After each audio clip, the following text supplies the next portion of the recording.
अब हम Fourier transform की कुछ एग्जांपल्स करेंगे और सबसे पहले हम जो इम्पल्स फंक्शन है उसके फोरियर ट्रांसफॉर्म को देखेंगे। तो जो इम्पल्स फंक्शन होता है या डेल्टा टी होता है ये ज़ीरो पे लोकेटेड होता है और ज़ीरो पे ये अनबाउंडेड होता है।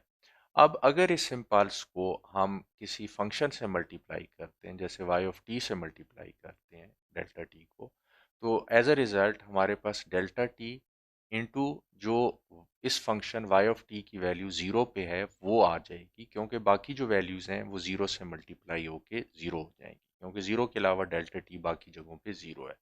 तो we'll get delta t into y of zero. तो इसी तरह जब हम डेल्टा टी का फोरियर ट्रांसफॉर्म ले रहे हैं, तो इसकी एनालिसिस इक्वेशन में डेल्टा टी मल्टीप्लाई हो रहा है e raise to the power minus j omega t के साथ। तो अब जब डेल्टा टी से मल्टीप्लाई होगा तो हम e raise to the power minus j omega t में टी की वैल्यू ज़ीरो ले लेंगे। तो हमारे पास जो रिजल्ट आएगा वो वन आएगा। तो इसका मतलब है कि ये जो है रिप्लेस हो गया है वन से। तो हमारे पास इंटीग्रल में डेल्टा टी रह गया। अब डेल्टा टी को अगर हम माइनस इन्फिनिटी से इन्फिनिटी तक इंटीग्रेट करें ओवर द टाइम, तो हमारे पास जो एरिया है इसका डेल्टा टी का वो वन है, area under the curve, so we will get the one as the result.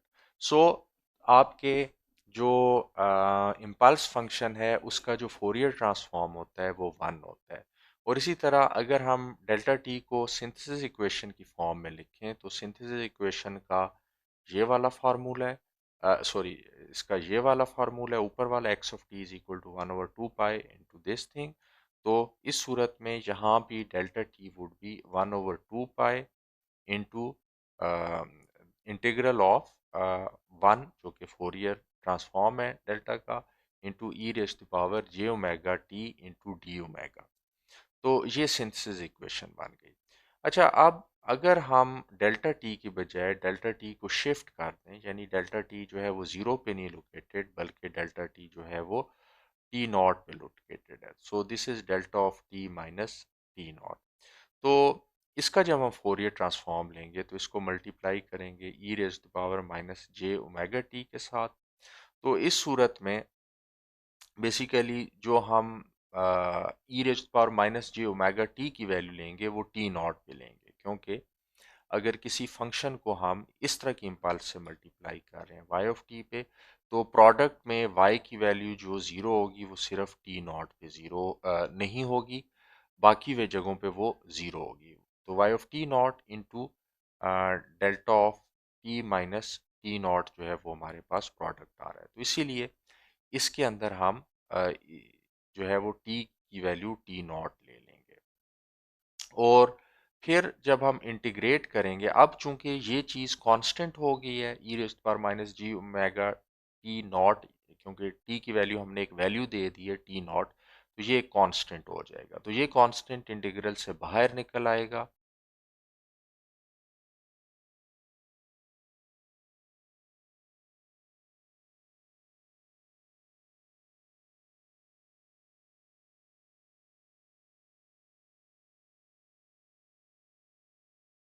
ये कांस्टेंट हो गया तो ये बाहर आ गया और इसका इंटीग्रल वन होता है। तो हमारे पास रिजल्ट में ये चीज़ आ गई। अब delta T minus t naught का क्या मतलब है कि हम इम्पल्स को एक डिले दे रहे हैं, और ये जो डिले दे रहे हैं ये टी नॉट दे रहे हैं। तो और जब हमने फोरियर ट्रांसफॉर्म ली तो उसमें बेसिकली हमारे पास जो रिजल्ट आया वो e raise to power minus j omega t naught है।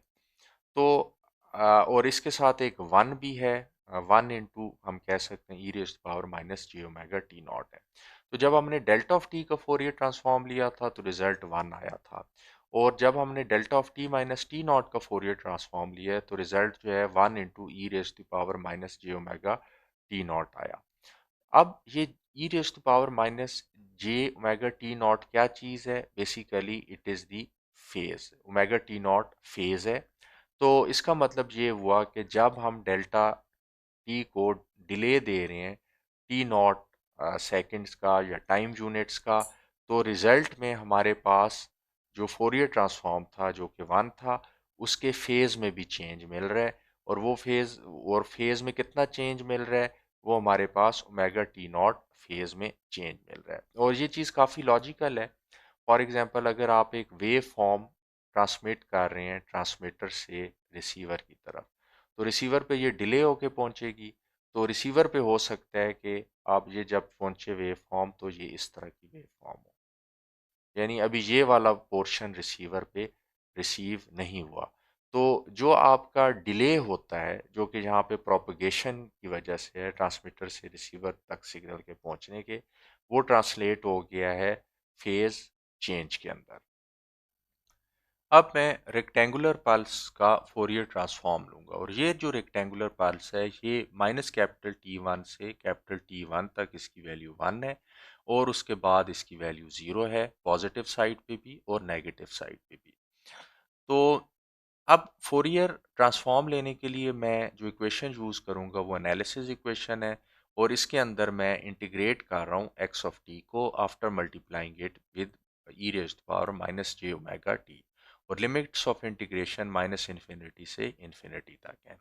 लेकिन चूंकि एक्स ऑफ टी की value minus capital T one से कैपिटल टी वन तक वन है बाकी ज़ीरो है, तो लिमिट्स भी चेंज हो जाएंगी। मैं लिमिट्स चेंज कर दूंगा माइनस टी वन से टी वन तक, और इन लिमिट्स में एक्स ऑफ टी की वैल्यू वन है तो मैं इधर वन पुट कर दूंगा। तो अब मैं इसे फिर इंटीग्रेट करूंगा, तो बेसिकली जो मैं इंटीग्रेट कर रहा हूँ वो e raise to power minus j omega t को इंटीग्रेट कर रहा हूँ। तो अगर मैं e raise to power minus j omega t को इंटीग्रेट करूँ तो मेरे पास डिनोमिनेटर में जे ओमेगा आ जाएगा और इधर माइनस टी वन और इधर कैपिटल टी वन तक ये जा रहा है, तो इसको मैं लिखूंगा।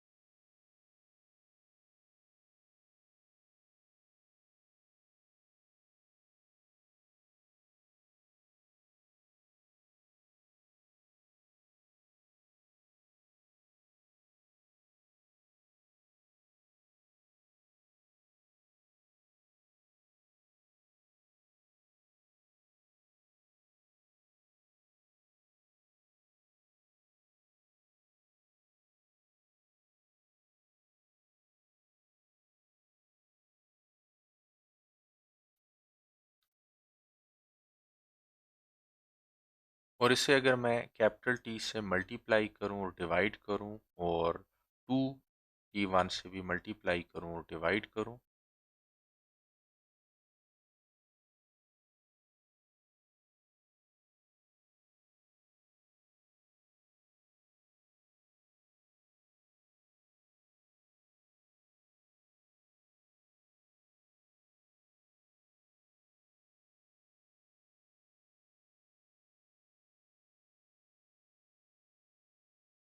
यहाँ पे मेरे पास टू जे आ जाएगा। तो ये जो चीज़ है मेरे पास ये sine of omega t one के बराबर है। तो एज अ रिज़ल्ट जो मेरे पास रिजल्टिंग फंक्शन बनेगा वो बनेगा two capital T one into sine of omega capital T one divide by omega t one. और ये वाला जो फंक्शन है जो कि यहाँ पे आ रहा है ये हम पहले भी देख चुके हैं। ये जो है सिंक फंक्शन है, यानी ये वाला सिंक फंक्शन है जिसे हमने पहले भी देखा हुआ है। यानी इसमें ऊपर साइन है, for example sine of x divide by x, it is a sinc function और इसको हम इस तरह प्लॉट करते हैं।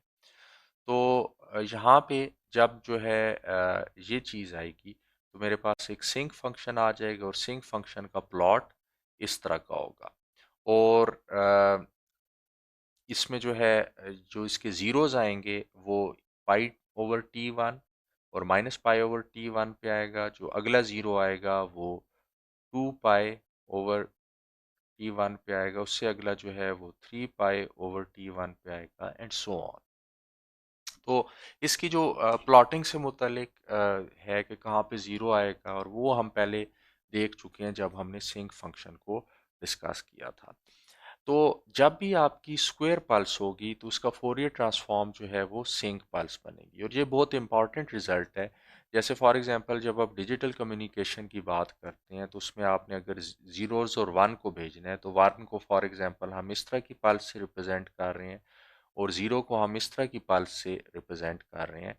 तो यानी वन को हम इस तरह भेज रहे हैं और ज़ीरो को इस तरह भेज रहे हैं, तो ये एक स्क्वायर पल्स है। तो जब भी हम इसका फोरियर ट्रांसफॉर्म लेंगे तो एक सिंक पल्स बनेगी। इसलिए जो सिंक पल्स है ये सिग्नल एंड सिस्टम में बार बार रिपीट होती है, क्योंकि स्क्वायर फंक्शन एक जो या एक रेक्टेंगुलर फंक्शन जो है एक बहुत कॉमन सिग्नल है, और इसका जो फोरियर ट्रांसफॉर्म है वो सिंक बनता है। अब हम फोरियर ट्रांसफॉर्म लेते हैं इस फंक्शन का e raise to power minus a t into u of t का। तो यहाँ पे हमने एनालिसिस इक्वेशन यूज़ की और हमने e raise to power minus a t को यू ऑफ टी से मल्टीप्लाई किया into e raise to power minus j omega t के साथ, और फिर उसको इंटीग्रेट कर दिया टाइम के ऊपर। अब यहाँ पे u ऑफ टी मल्टीप्लाई हो रहा है इन दोनों से, और u ऑफ टी की वैल्यू ज़ीरो से पहले ज़ीरो होती है। तो इसका मतलब ये हुआ कि ये जो फंक्शन है ये ज़ीरो से पहले ज़ीरो हो जाएगा। तो यानी लिमिट्स जो है मैं ज़ीरो से इन्फिनिटी तक चेंज कर दूंगा और u को बीच में से हटा दूंगा, क्योंकि ज़ीरो के बाद u की वैल्यू वन होती है। तो अब मेरे पास ये वाली इक्वेशन आ गई और इसको मैंने इंटीग्रेट करना है, और इस इक्वेशन को मैं इस तरह भी लिख सकता हूँ,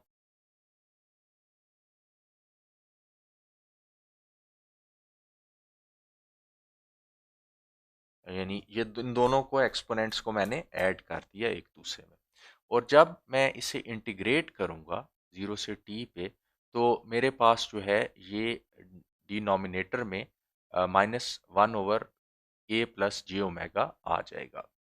अब अगर मैं ज़ीरो से इन्फिनिटी जो लिमिट्स हैं वो इसके अंदर पुट करूँ तो मेरे पास जो चीज़ आएगी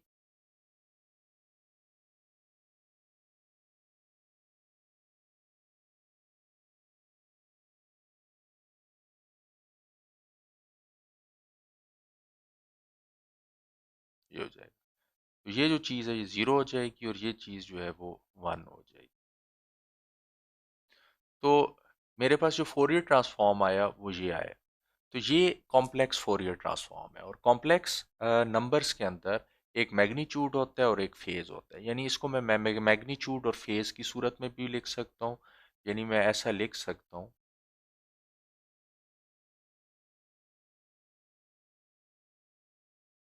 ये मेरे पास मैग्नीट्यूड आ गया, और जो फेज आया it is tangent inverse of omega over a. यानी जो इसका जो है imaginary part divide by real part और उसका टेंजेंट इनवर्स, तो ये फेज हो जाएगा। तो ये जो है अगर मैं सिर्फ मैग्नीट्यूड की बात करूं, और मैग्नीट्यूड को मैं रिप्रेजेंट करता हूँ एक्स ऑफ जे ओमेगा, और इसके इर्द गिर्द ये दो जो बार्स हैं, तो this is magnitude of x J of omega. और ये जो मैग्नीट्यूड मेरे पास आया वो इसके बराबर है, और फेज जो आ रहा है वो आ रहा है टेंजेंट इनवर्स ओमेगा ओवर ए, लेकिन ये डिनोमिनेटर में है। और इसको अगर मैं न्यूमरेटर में ले जाऊं तो फेज नेगेटिव हो जाएगा, यानी जो फेज उस सूरत में इसका आएगा, और फेज को अगर मैं ऊपर ले जाऊं it would be minus tangent inverse over omega A. अब अगर मैं इसे प्लॉट करता हूं तो जीरो के ऊपर इसकी वैल्यू वन ओवर ए है, और फिर जूं जूं मैं ओमेगा की वैल्यू बढ़ाता जाता हूं इसकी वैल्यू कम होती चली जाती है। और ये दोनों तरफ हो रहा है, क्योंकि ओमेगा की वैल्यू जब स्क्वायर होती है तो नेगेटिव वैल्यू पॉजिटिव हो जाती है, तो ये दोनों तरफ ये डिक्रीज हो रही है। और जब ओमेगा की वैल्यू ए होगी तो यहाँ मेरे पास one over a square plus a square under root होगा।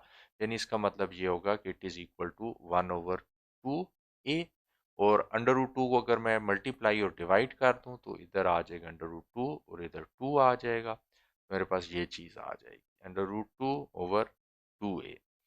तो यानी ए के ऊपर इसकी जो वैल्यू होगी वो under root two over two a होगी, और फिर ये डिक्रीज करता जाएगा ये जो मैग्नीट्यूड है। इसी तरह फेज को भी मैं प्लॉट कर सकता हूँ, यानी जब ओमेगा की वैल्यू माइनस इन्फिनिटी होगी तो उस सूरत में जो फेज होगा मेरा वो बेसिकली अगर माइनस इन्फिनिटी है तो उस सूरत में फेज पाई बाई टू होगा, और अगर ये प्लस इन्फिनिटी है तो फेज़ जो है माइनस पाई बाई 2 होगा। तो माइनस इन्फिनिटी पे इसका फेज़ पाई बाई 2 है।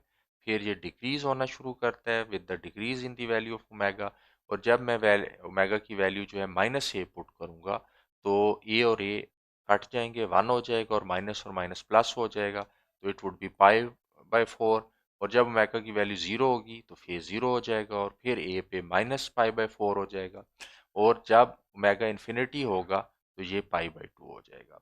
तो ये प्लॉट है इसके फोरियर ट्रांसफॉर्म का मैग्नीट्यूड की सूरत में और फेज की सूरत